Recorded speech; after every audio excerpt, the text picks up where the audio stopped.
જે સત્ય છે એ તારી પાસે અમે જાણવા આવ્યા છીએ. પછી આ બધા કૌટુંબિક પરિવારોની સાથે પરામર્શમાં એ છે એ અમારે એની મદદ કરવાની, કાયદાકીય રીતે, સામાજિક રીતે, આખું ગુજરાત ભવિષ્યમાં આવી ઘટનાઓનું પુનરાવર્તન ન થાય. બીજી દીકરીઓનું તારે પ્રેરણા સ્ત્રોત બનવાનું, તારે સમજાવવાનું.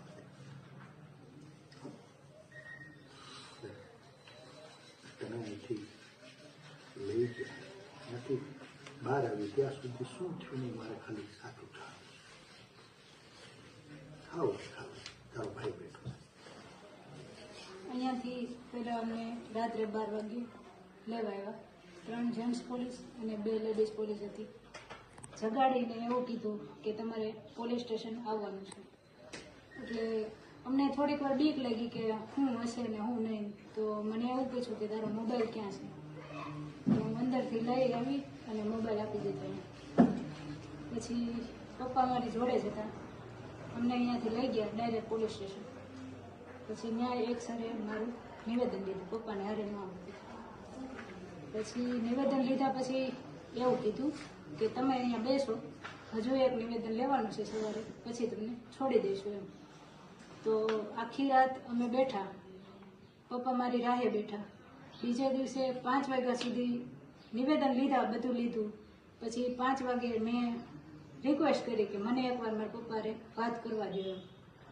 પછી હું પપ્પાને મળીને મેં એવું કીધું કે તમે ઘરે જતા રહ્યો એમ. પછી એ ઘરે આવતા રહ્યા અને મને નહીં રાખી. બીજે દિવસે અમને રાત્રે પાછા સિટી પોલીસ સ્ટેશનમાં સુવા માટે અમને ત્યાં લઈ ગયા.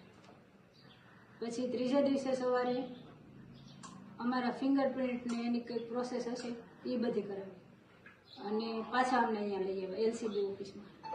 અને ત્યાં સાયબરના સર ને એ બધા લોકો હતા. પાછું નિવેદન લેવાનું ચાલુ, એક પછી એક 4 જણાના નિવેદન લેતા ગયા એવું કર્યું. પછી બપોર પછી નહીં, રાતના એસપી સર આવ્યા પાછા. ત્યારે અહીંયા એલસીબી વાળા સર કંઈક રજા ઉપર હતા એવું કંઈક હતું.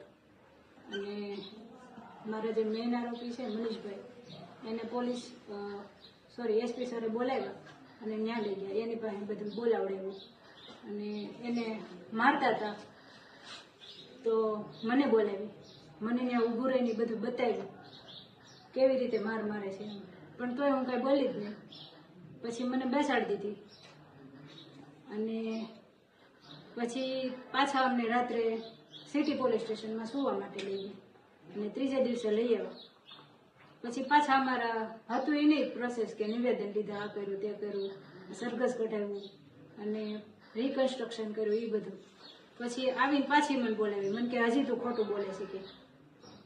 મેં કીધું સર મેં આટલા બધા નિવેદન આપ્યા, મારે ખોટું બોલવું હોત તો હું પહેલાં જ બોલી ગયું હોત. તો પછી મને બેહાડી નીચે અને પગ લાંબા કરાવીને પગના તળિયામાં પેલો બેલ્ટ આવે ને એનાથી પટ્ટેથી માર્યા. કોણ ત્યાં હાજર હતું? ત્યાં 2 લેડીઝ હતી. એક પરમાર કરીને છે, પીએસકે છે કે પીઆઈ છે એનો ખ્યાલ નથી. પછી એક સાયબરના મેઇન સર છે એમ પરમાર એ હતા. એક બીજા રાઇટર છે એલસીબીના એ હતા અને એક સાયબરના સર જોડે એક રાઇટર હતા. એટલે આ જયારે માર્યું ત્યારે બીજો ત્રાહિત વ્યક્તિ કોઈને હાજર હતું? અન્ય વ્યક્તિઓ કોઈ? ના, બીજું કોઈ નહોતું. આ જે એમ પરમાર સર છે ને એના કહેવાથી જ મને મારી. અને લેડીઝ પોલીસ અમારી? લેડીઝ પોલીસ હતી. કેટલીક વાર 5-6 વાર પટ્ટા માર્યા છે. પછી તોય છેક સુધી મારું નિવેદન તો એનું જ હતું.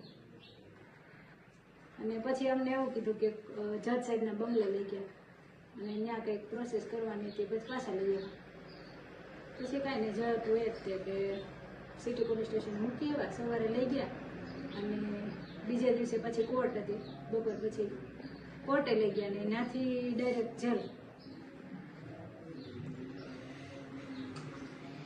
એ લોકોને એવું હતું કે મારા સરને જે મારે છે ને એનાથી હું બીને હું એને કંઈક કહી દઈશ એમ. પણ એવું કંઈ થયું જ નહીં. ખોટું કર્યું જ નથી. અને લેટર તમને ઓરિજિનલ આપ્યો એવું તમારું કહેવાનું છે, હા સાઇન એ ઓરિજિનલ, હા સાહેબ અને તમે ખાલી ટાઈપ કરી હા, દીધું, તમને સીંધ્યું તમે કરી દીધું, હા તમારું એટલું જ કહેવાનું. હા લેટર તમારા કોમ્પ્યુટરમાં નથી બન્યું, નહીં કોરેકોરો લેટર આવ્યો, હા sign original letter original letter આવ્યો. સાઈન અને સિક્કાવાનું ઓકે. અને રિકન્સ્ટ્રક્શન 2 વાર કરાયું. હા 2 વાર કિશોરભાઈ ઓફિસે આવતા જતા કઈ હા ઘણી વાર આવતા હોય જતા હોય ને એને કંઈક ટાઈપ કરવાનું હોય તો એ આવતા હોય તમારી આગળ જ કરાવતા હા મારી આગળ કિશોરભાઈ પોતે તમારી હા. પાસે ટાઈપ કરાવતા હા કિશોરભાઈ પોતે તમારી હા. પાસે ટાઈપ કરાવતા હા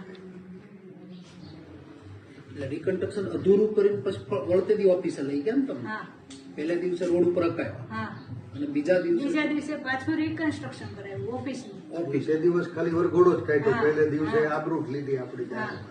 પછી બીજે દિવસે રિકન્સ્ટ્રક્શન કરાવ્યું ઓફિસનું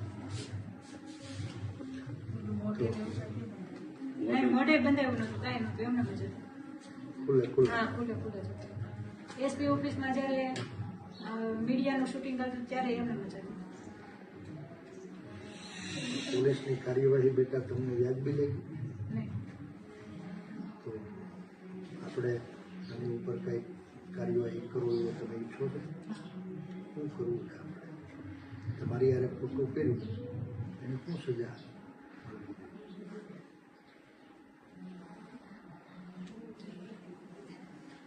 જે મનની ઈચ્છા એ કહેતો તો કાંઈ વાંધો હા, નહીં. અમે સહી જીવી. કાયદાકાનૂન